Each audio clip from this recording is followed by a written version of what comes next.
오늘 생명의 떡 비유를 말씀을 드리겠습니다. 이 비유 설교를 하면서 이제 제가 이렇게 보면 제가 그동안 좀 간과했던 지나쳤던 이런 부분들도 많이 발견해서 이 설교 준비하는 시간이 굉장히 은혜롭고 굉장히 제 자신에게도 참 유익한 시간입니다. 오늘 생명의 떡 비유인데 이 6장 말씀이에요. 이 6장은 그 유명한 오병이어의 기적이 기록되어 있는 장입니다. 그 오병이어의 그 기록이 있고 그걸 근거해서 생명의 떡에 대한 말씀을 기록해 두고 있는데, 저 자세하게 보면 여기 또 예수님이 바다 위를 걸으신 사건도 기록되어 있습니다.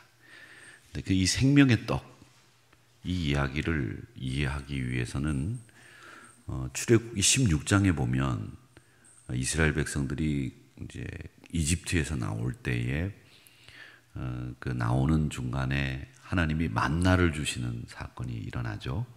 그 만나 사건을 여러분들이 잘 알고 계셔야 됩니다. 이집트를 탈출을 해서 광야길을 가는 동안에 이스라엘 사람들이 시간이 지나면서 참 잘 나왔다, 참 좋다, 우리가 드디어 우리나라를 만들 수 있는 땅으로 가는구나, 우리가 하나님을 예배할 수 있는 곳으로 가는구나, 이렇게 생각을 했으면 좋았을 텐데, 이 사람들이 시간이 지나면서 점점 모세를 원망하면서 불평들을 하기 시작한 거예요. 이집트에 있을 때는 우리가 비록 노예지만 고기가마 근처에서 고기를 구우면서 주인 몰래 마음껏 배불리며 고기를 먹을 수 있었는데, 지금은 우리가 이게 뭐냐, 광야에서 초근 목피 이 나무 껍질이나 먹고 말이야, 우리가 가지고 나온 거 겨우 이거 아껴가면서 먹는 이런 상황인데 이거 되겠는가, 이런 생각을 하면서 불평들을 하기 시작을 했습니다. 이렇게 불평이 터져 나온, 그리고 이집트에서 고기가마 근처에서 고기를 먹었던 때를 회상하는 것은 이유가 있습니다. 그게 뭐냐? 노예 근성이 아직 그 몸에서 빠지지 않았기 때문에 그렇습니다.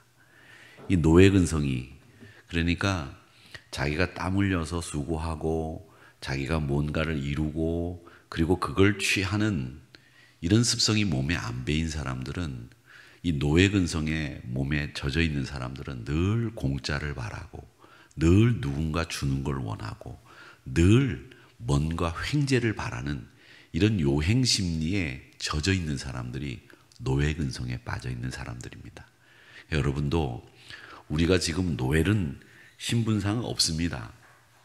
노예가 지금 21세기에 누가 노예가 있겠습니까? 그런데 자기 스스로 노예가 되는 사람들이 있어요.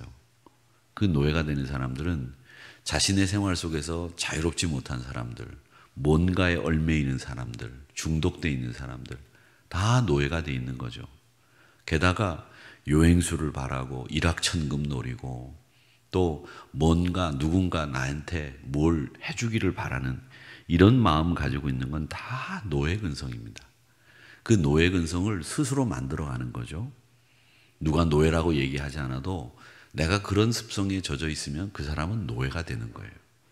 그런데 지금 이스라엘 사람들은 이 노예 근성에서 벗어나지를 못해서 이집트에서 나오면서 자유인이 된 것을, 그 가치를 모르고 불평하는 거죠. 이런데 하나님이 그때 하늘에서 비를 내리듯이 출애굽기 16장에 만나를 내려주시는 겁니다. 근데 이 만나를 하루만 지나면 다 썩게 하셨고, 안식일 날 전날은 이틀치를 거두어도 썩지 않게 만드시는 아주 오묘한 하나님의 섭리대로 이 만나를 하늘에서 쫙 내려주셨어요. 이 주식이라고 하는 거, 음식이라고 하는 것은 우리 인간의 생존에 꼭 필요한 겁니다. 여러분, 늘 제가 말씀드리지만 연세 드신 분들은 다이어트 같은 거 할 생각 하지 마세요. 연세 드셔서도 뭐 다이어트를 하시는 분들 계신데 그건 젊은 사람들이나 하는 거고, 연세 드신 분들은 입맛 있을 때 많이 드셔야 됩니다. 아시겠습니까? 많이 드십시오. 그게 좋습니다. 여러분, 입맛이 떨어질 때가 있어요. 아프실 때 입맛 떨어져 보신 분들은 그 입맛 떨어지는 게 얼마나 힘들고 어려운 건지 아시지 않습니까? 그런데 왜 입맛이 돌고 있는데 그걸 일부러 연세 드셔가지고 그걸 절제하고 뭐 안 먹으려고 막 애를 쓰고 인상 쓰고 저한테까지 인상 쓰고 그럴 필요 없다는 거죠. 드시고 싶을 때 입맛 돌 때 많이 드셔야 됩니다. 그렇게 드셔야 건강하세요. 입맛이 건강입니다. 건강하다는 증거이잖아요. 그래서 밥맛 없으면 입맛으로 먹고 입맛 없으면 밥맛으로 먹고 어쨌든 드셔야 돼요. 제가 예전에 본 기사 중에 그 기자들이 대통령을 수행해서 정상회담을 하러 비행기를 타고 막 12시간씩 13시간씩 비행기 안에서 타고 가는 그 기자들의 이야기를 읽은 적이 있습니다. 근데 그분들은 그렇게 비행기를 오래 타고 대통령의 그 빡빡한 스케줄을 따라다니면서 한순간도 놓치지 않기 위해서 사진을 찍고 한마디도 놓치지 않기 위해서 녹음을 하고 글을 쓰는 그 기자들은 진짜 그 순간순간이 너무 중요하기 때문에 비행기를 타는 순간에도 건강을 잃지 않고 긴장을 놓치지 않기 위해서 음식을 먹어야 되는데 입맛이 없다는 거예요. 너무 피곤해서. 그럴 때는 입에다 들이붓는다고 하는 표현을 쓴답니다. 들이부어서라도 내 체력과 에너지를 비축한다는 거죠. 그러니까 여러분, 입맛이 없을 때는 들이붓더라도 드셔야 됩니다. 드셔야 됩니다. 여기는 다이어트 할 분들이 아무도 안 계세요. 제가 보니까. 저 뒤에 앉아 계신 몇 분이 다이어트 할 수 있다 이렇게 생각하시는 분들이 계신데 제가 보기에는 여기 지금 다이어트 할 분이 아무도 없어요. 그냥 열심히 드셔야 될 분들밖에 오시질 않았으니까 열심히 드셔야 됩니다. 제가 사족을 달아서 얘기를 했지만 이 음식이라고 하는 것은 여러분 우리가 먹을 수 있다고 하는 것은 정말 건강하다는 거고요. 또 이 만나라고 하는 것은 어떤 의미를 가지고 있느냐면 하늘에서 비처럼 내려주셨거든요. 하늘에서 비처럼 내려주셨다고 하는 것은 뭘 얘기하느냐면 우리가 수고해서 얻은 양식이 아니라는 말이지 않습니까? 하나님이 공짜로 주신 거잖아요. 그게 이거는 뭐냐면 우리가 먹는 음식은 땅에서 얻는 거고요. 바다에서 얻는 거고요. 우리가 키우는 것 같지만 사실은 땅에서 우리에게 주는 거 아닙니까? 또 땅에 있는 풀을 먹고 육식을 먹더라도 그 고기가 그 짐승이 잘 자라게 하는 것도 하나님이시고 또 그 짐승이 새끼를 낳아서 계속 우리에게 먹이를 제공할 수 있다고 하는 것은 우리가 한 게 아니에요. 우리가 한 것처럼 생각하시는 분들이 계신데 우리가 먹는 먹거리는 다 하나님의 섭리 아래서 이루어진 것이지 여러분이 키운 게 있습니까? 여러분이 바람을 불어가지고 햇빛을 쬐가지고 여러분이 키운 게 아니라 하나님이 키우시는 거예요. 우리는 그냥 그 방법대로 물만 주고 비료만 주는 거고 또 우리는 그저 새끼 나오면 관리만 하는 거지 정작 그 동물이 그 식물이 우리에게 먹거리가 되게 하기 위해서 그 식물이 자라고 동물이 자라는데 결정적인 역할을 하는 건 누가 다 하느냐? 하나님이 하시는 거거든요. 그러니까 이 만나는 우리에게 어떤 상징을 주고 있느냐 하면 너희들 먹는 먹거리가 너희들 노력으로 해서 얻은 건 줄 아느냐? 아니야. 하늘에서 비가 내리듯이 이렇게 하나님이 주는 것이 너희들의 먹거리야. 이걸 말씀하시기 위해서 하나님이 만나를 비처럼 하늘에서 내리신 거예요. 그래서 이 만나라고 하는 것이 주어졌다고 하는 것은 하나님의 자비, 하나님의 은총의 영역이다. 우리가 먹는 먹거리들은 다 그거 하나님의 은총이고 하나님의 자비 안에서 우리가 먹거리를 얻게 되는 거죠. 그걸 경제지표다, 물가지표다 뭐 이런 얘기를 하지만 사실은 하나님이 키우시고 하나님이 자라게 하시는 거예요. 그러니까 일용할 양식은 우리가 노예처럼 일해서 얻어지는 게 아니라 하나님이 주셨다라고 하는 그 출처가 분명하게 너희들 알아야 된다. 이걸 일러주시기 위해서 하나님은 만나를 하늘에 비처럼 내려주신 거예요.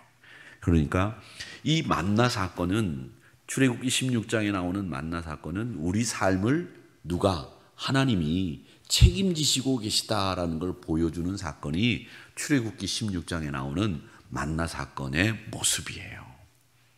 만나는 그렇기 때문에 이건 먹을 것 이상의 의미가 있습니다. 먹을 것 이상의 의미가 있는 거예요.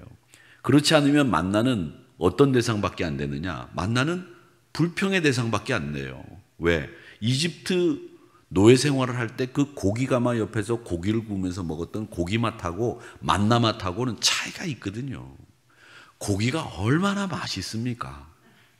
여러분, 고기 맛있는 거 잘 모르세요? 목회 워크숍에 갔는데 우리 부목사님들이 고기 굽는 걸 연구를 많이 하셨더라고요. 그래서 고기를 구우면서 어떤 목사님은 그 고기에다가 고기 온도가 어느 정도 되는지 찔러 듣는 온도계도 있더라고요. 저도 고기 많이 구워봤는데 그 정도는 아니거든요. 그런데 우리 부목사님들은 프로페셔널해요. 여러분 혹시 맛있게 바베큐 고기를 구워 드시고 싶으신 분들이 있으시면 우리 부목사님들을 청빙하셔서 잘 굽게 하시면 잘 구워 드릴 것이고, 그때 제가 따라가서 맛난지 맛이 없는지 잘 이렇게 시식도 해드릴 수 있습니다. 그렇게 정말 고기가 맛있는 거거든요. 근데 여러분, 제가 우리 신자들하고 이렇게 식사를 하는데 우리나라에도 고기 중에 아주 유명한 고기가 있어요. 전라도 강진에서 나는 고기가 아주 고급 고기가 있어요. 그게 일본의 소고기에 굉장히 유명한 소고기가 있죠. 고급 고기. 그게 와규라고 하지 않습니까? 근데 그 와규처럼 우리나라에도 굉장히 고급스러운 고기가 있는데 그 고기를 만들어내는 소를 도축하기 전에 한 달 동안 뭘 먹이는지 아세요? 모르시죠? 전 알아요. 그걸 먹이면 이 소가 스트레스를 안 받는데요. 스트레스를 안 받고 그 도축하기 한 달 동안에 그걸 먹으면 고기 육질이 정말 부드러워지고 스트레스를 안 받으니까 기름도 많이 껴서 고기가 정말 맛있대요. 뭔지 아십니까? 뭐 같아요? 술. 막걸리를 먹인대요. 막걸리를 물에 타서 이렇게 먹이면 이 막걸리를 먹은 이 소가 스트레스를 안 받는데요. 취해가지고 해롱 돼가지고 뭐든지 와도 좋아. 이것도 와도 좋아. 술 먹는 분들이 이게 스트레스를 안 받는다 그러네요. 스트레스 너무 받으시는 분들은 좀 한번 고려해 볼 필요가 있을 것 같기는 한데, 그렇다고 제가 술을 권하는 건 아닙니다만은 이 소가 도축되기 한 달 전부터 이 술을 먹으면 이렇게 기분 좋다가 악 하고 죽으면 그 고기가 진짜 맛있대요. 전 그걸 이번에 처음 알았어요. 제가 여러분들에게 그런 말씀을 드리는 이유는 고기가 맛있다는 거예요. 근데 만나가 그 고기보다는 맛이 떨어졌겠죠. 그러니까 불평할 수밖에 없죠. 맛으로만 비교를 하면 불평할 수밖에 없는 거예요. 그런데 만나는 불평의 대상이 아니지 않습니까? 먹을 것 이상의 의미가 있지 않습니까? 그게 뭐냐? 먹을 것 이상의 의미라고 하는 것은 뭐냐 하면 하나님이 주셨다는 거예요. 하나님이 주신 이유는 뭐냐? 만나를 주신 이유가 있어요. 하나님이 만나를 주신 이유. 그 이유를 모르기 때문에 만나는 감사의 대상이 아니라 불평의 대상이 된 거예요. 여러분, 그 말씀이 뭐냐? 신명기 8장 3절의 말씀인데 예수님이 시험 당하실 때 마귀를 물리쳤던 말씀이기도 해요. 이 말씀이 만나를 주신 하나님의 뜻이 담겨 있는 내용이에요. 이 뭐냐? 너는 너를 낮추시며 너를 줄이게 하시며 또 너도 알지 못하며 내 조상들도 알지 못하던 만나를 너희들에게 먹이시던 그 일은 사람이 떡으로만 사는 게 아니라 여호와 입에서 나오는 모든 말씀으로 사는 줄을 너희들에게 알게 하시려고 만나를 너희 조상들에게 주신 것이다 라고 신명기 8장 3절에서 만나를 주신 이유를 설명하고 계신 거예요. 그리고 이 말씀으로 돌을 떡으로 만들어 먹으라고 하는 마귀의 시험 앞에서 예수님이 그 마귀의 시험을 이기신 거예요. 하나님이 왜 이스라엘 백성들에게 만나를 주셨느냐? 그 이유는 만나가 고기보다 맛이 없는데 그 맛이 없는 만나가 먹을 것 이상의 의미를 가지고 있다는 것을 알려주시기 위해서 이 만나를 주셨다는 거예요. 그 이유가 신명기 8장 3절에 딱 기록되어 있다는 거예요.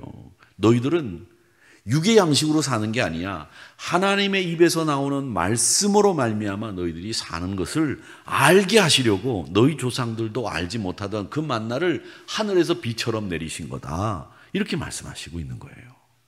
그러니까 가나안에 들어가서 생존에 필요한 육의 떡이 필요한 게 아니라 가나안에 들어가서는 너희들이 육신의 떡보다 하나님의 말씀이 더 필요하다는 걸 알려주시기 위해서 광야에서 하늘에서 비처럼 만나를 주셨던 거예요.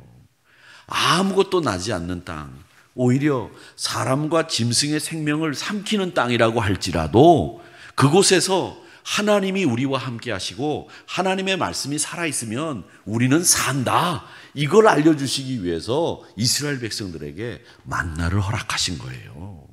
이걸 신명기 8장 3절에서 말씀하고 있지 않습니까? 이 사건을 이스라엘 사람들은 다 알고 있기 때문에 이 사건을 배경으로 해서 뭐라고 말씀하시느냐? 예수님이 오늘 그 만나처럼 하늘에서 내리는 떡이 생명의 떡인데 그게 바로 나다. 이렇게 얘기하신 것이 오늘 비유의 핵심입니다. 나다. 그러면서 6장 35절에서는 나를 뭐라고 표현하시냐면 생명의 떡이다. 이렇게 얘기를 하십니다. 여러분, 마태복음, 마가복음, 누가복음을 같은 시각에서 바라본다고 해서 공관복음이라고 말씀을 드렸죠. 이 요한복음은 제4복음서라고 불리우는데 이 요한복음이 가지고 있는 특징이 하나 있어요. 그게 뭐냐면 나는 무엇이다 라고 하는 말씀이 요한복음에는 정말 많이 기록되어 있어요. 나는 부활이요, 나는 생명이요, 나는 길이요, 나는 진리요, 이런 나는 생명의 떡이요, 이런 말씀들이 요한복음에는 굉장히 많이 기록이 되어 있어요. 그러니까 예수님이 누구이신지에 대해서 말씀하시는 내용들이 요한복음에는 많다라는 겁니다. 이렇게 35절에서 나는 생명의 떡이다 이렇게 말씀하시는데 유대인들은 그걸 가지고 수군거리기 시작을 합니다. 41절에 보니까 자기가 하늘에서 내려온 그 옛날 우리 조상들이 광야에서 먹었던 만나와 같은 생명의 떡이라 그렇게 얘기를 하네. 이거 말도 안 되는 소리야. 그러면서 이건 있을 수 없는 것이다. 이렇게 얘기를 합니다. 그러다가 뭐라고 얘기하느냐? 이 사람이 요셉의 아들 목수고 그 사람 아니냐? 그런데 자기가 하늘에서부터 왔다고 그러네? 참 말도 안 되는 소리를 하고 앉아있네. 이렇게 수군거린 겁니다. 그런데 예수님은 뭐라고 말씀하시느냐면 내가 생명의 떡인데 이 생명의 떡인 나를 먹을 수 있는 사람은 하나님이 이끈 사람만이 생명의 떡인 나를 먹을 수 있다. 내 살과 내 피가 정말 좋은 참된 양식이고 정말 우리가 먹어야 될 음료다. 이렇게 말씀하셨어요. 내가 하늘에서 내려온 생명의 떡이고 너희들이 먹어야 될 진짜 양식은, 진짜 음료는 뭐냐? 내 살과 내 피다. 이렇게 말씀하셨다는 거죠. 자, 그런데 유대인들 입장에서는 이해가 안 되는 게 먼저는 이 사람이 하늘에서 내려왔다는 게 이해가 안 돼요. 왜? 요셉의 아들 목수 요셉의 아들 예수라는 걸 누구보다도 잘 알고 있기 때문에 먼저 이해가 안 되고요. 또 하나는 하늘에서부터 내려왔는데 살과 피를 먹어야 된다고 얘기를 하는 겁니다. 내가 살아있는 떡이고 내가 줄 떡은 내 살이다 이렇게 말씀을 하셨는데 살과 피를 먹어야 된다고 말씀하셨어요. 53절 읽어보겠습니다. 예수께서 이르시되 53절 내가 진실로 진실로 너에게 이르노니 인자의 살을 먹지 아니하고 인자의 피를 마시지 아니하면 너희 속에 생명이 없다 이렇게 얘기를 하셨어요. 우리가 구원받고 우리가 참 생명을 누리기 위해서는 예수, 인자, 사람의 아들 예수 그리스도의 살과 피를 먹어야 된다는 얘기입니다. 그 말은 뭘 얘기하시는 거예요? 예수님이 십자가에 매달리셔서 돌아가셔서 그 십자가에 매달려 돌아가셔서 살을 내어놓으시고 피를 쏟으신 그걸 믿어야만 된다. 이 얘기를 하시기 위해서 먹으라는 표현을 쓰신 거죠. 만나 이 얘기를 알고 있는 유대인들에게. 그 먹으라는 이야기는 그 피와 그 살을 믿으라는 거예요. 그 말씀을 하시는 겁니다. 그런데 여러분, 이스라엘 사람들은 이 고기를 이 살과 이제 이스라엘 유대인들은 이제 이해가 안 되는 게 하늘에서 내려왔다는 게 이해가 또 안 됐고, 또 하나는 뭐가 이해가 안 됐느냐면 내 살과 피를 먹으라고 했고 그 살과 피가 참된 양식이고 진짜 너희들이 먹어야 될 음료라고 말씀하셨는데, 이 유대인들은 이 피와 살을 같이 먹지 않습니다. 피와 살을 같이 먹지 않아요. 레위기 3장 17절하고 17장 10절 말씀에 보면 이게 나와 있어요. 규례가. 너희는 기름과 피를 먹지 마라. 이는 너희의 모든 처소에서 너희 대대로 지킬 영원한 규례라. 기름도 먹지 말고 피도 먹지 마라, 이 얘기예요. 그 다음에 레위기 17장 10절 말씀에 보면 이스라엘 중에, 이스라엘 집이나 사람이나 그들 중에 거류하는 거류민 중에 누구든지 이스라엘 안에 사는 사람들은 무슨 피든지 먹는 자 있으면 내가 그 피를 먹는 사람에게 내 얼굴을 대하여 그들을 백성 중에서 끊겠다, 이런 얘기를 하셨어요. 그러니까 대를 끊어버리고 네 멸족을 시켜버리고 너희는 더 이상 살아남지 못하게 하겠다, 이 얘기를 하시는 거예요. 근데 이 피를 먹지 말라는 얘기는 뭐냐면, 너희들 이 피가 뭘 유지하는데 제일 필요한 겁니까? 피가 생명을 유지하는데 제일 필요한 게 피예요. 우리가 피를 쏟으면 과다출혈로 죽는 겁니다. 교통사고로 죽는 분들이 대부분 보면 과다출혈로 죽는 거예요. 이게 과다출혈이 그만큼 나쁜 거죠. 피를 쏟으면 못 살아납니다. 도살을 할 때도 피를 쏟아서 죽게 만들게 하는 그런 방법들도 이 이슬람 사람들이 쓰잖아요. 그 사람들은 피를 먹지 않기 때문에 피를 쏟아서 고기를 잡습니다. 그러니까 피를 먹지 말라는 말은 무슨 말이냐면 생명을 소중하게 여기라는 말씀이에요. 생명을, 어떤 생명이라도 귀하게 여겨라, 이 말씀을 하시는 거예요. 그러니까 이 말씀은 레위기 3장 17절의 말씀과 17장 10절의 말씀의 내용은 뭘 얘기하느냐면, 너희들 생명을 소중하게 여기지 않는 사람들은 내가 가만히 안 두겠다, 이 얘기예요. 이 세상에서 가장 소중한 게 뭐냐? 생명이다. 한 생명도 귀하게 여기지 않는 사람들 내가 그냥 두고 보는 줄 아느냐? 안 된다. 생명을 귀하게 여겨라, 이런 말입니다. 그런데 이 말을 이스라엘 사람들은 문자 그대로 해석을 했어요. 살과 피를 그대로 먹으면 안 되는 거죠. 그런데 예수님은 지금 뭐라고 얘기하시느냐? 내가 하늘로부터 왔다. 내 살을 먹어라. 내 피를 먹어라. 그렇지 않으면 너희들 안 된다. 생명의 양식이 바로 나다. 이렇게 얘기하신단 말이죠. 자, 그러면 이 살과 피를 먹는다는 것은 제가 아까 십자가를 바라보면서 설명해 드린 것처럼 예수님의 살과 피를 이 십자가에서 흘리셨기 때문에 이 십자가의 그 보혈의 능력을 믿는 사람들은 생명이 있다, 이렇게 말씀을 해석을 해드렸는데 그 의미가 뭔지를 예수님이 설명을 해두셨어요.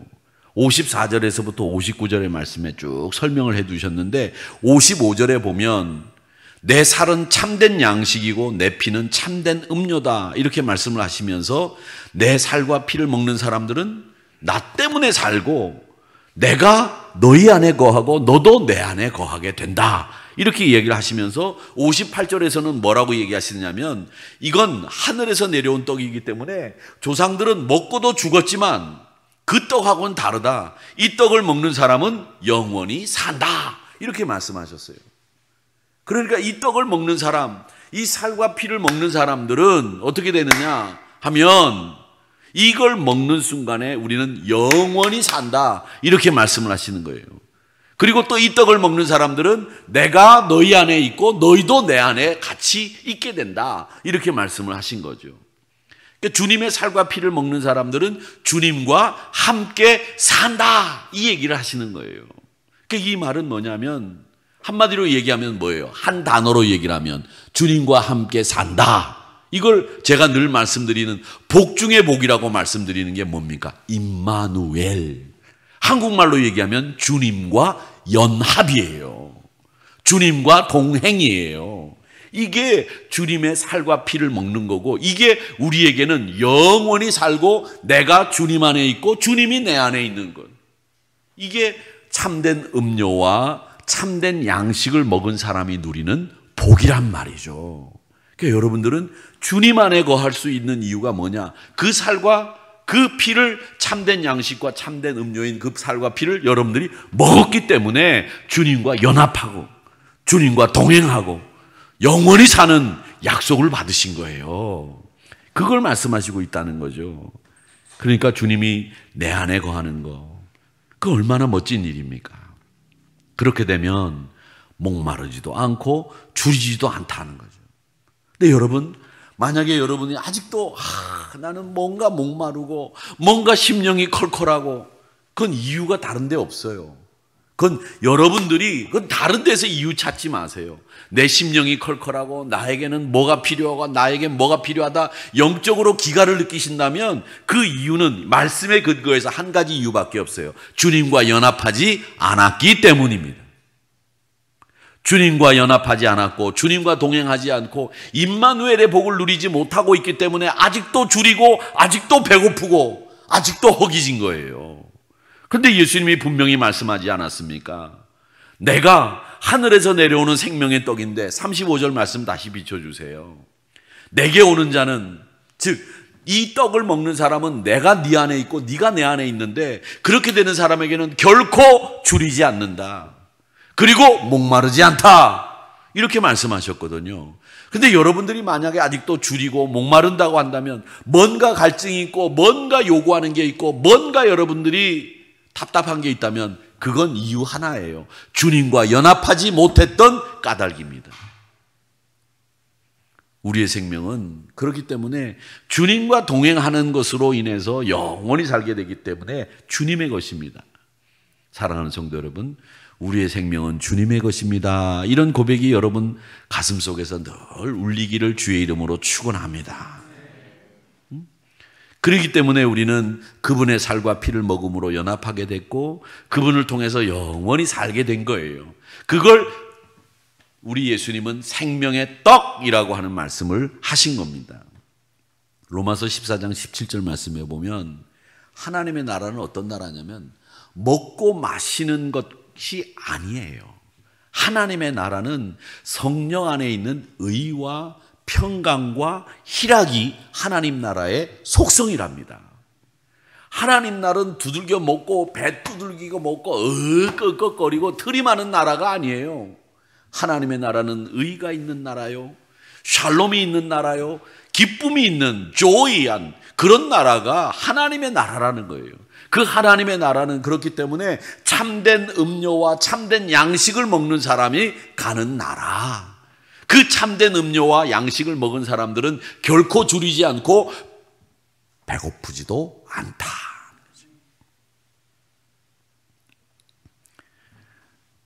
여러분, 우리 신앙생활 하시면서 여러분 신앙생활을 이렇게 점검하시지 않습니까? 점검을 하는데 자꾸 어떤 분들은 왜 병에 걸리면 이 병에 걸린 이 부분을 수술을 하고 난 뒤에, 예를 들자면 어떤 분이 위암이 걸리셨어요.